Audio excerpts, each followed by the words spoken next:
Yeah, so a lot of people are going to be tuning into Clemson football on Monday night that don't normally watch because that's the only game in town. If you love college football, you're watching that game. A lot of people are going to watch Georgia Tech on Monday night and never going to tune into another Georgia Tech the rest of the season. Clemson is probably going to be a different deal for a lot of people.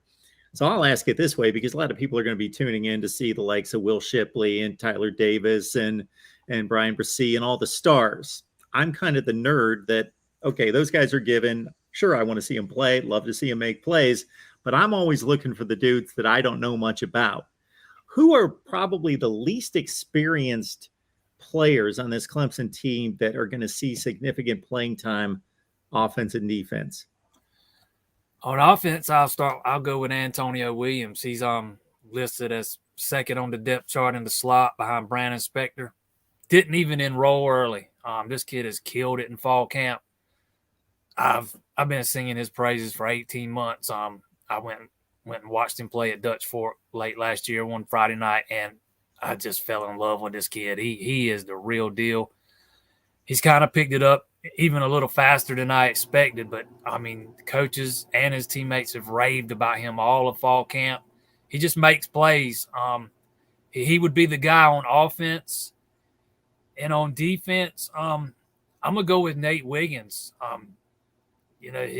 All throughout the summer, kept hearing Clemson players talking about Nate Wiggins on Twitter, and he's taking this big jump.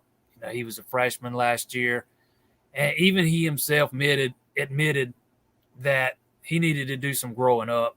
He wasn't taking things seriously enough. Didn't really. He was one of those guys that I can't remember exactly how he said it. He either didn't like going to class or got to class late. He was late to some team meetings, so he needed to grow up a little bit. Sounds like he's really done that. I asked DJ Uyunglele back in Charlotte at the ACC kickoff about Nate Wiggins, and he caught him the best cover in the corner in the country right now.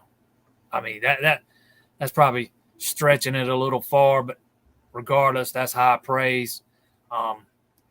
But yeah, if we're talking about two guys, those are the two guys I'm going with. If you look at the depth chart, they've got Nate Wiggins listed as a co-starter at both cornerback spots. So they got him as that in that or spot.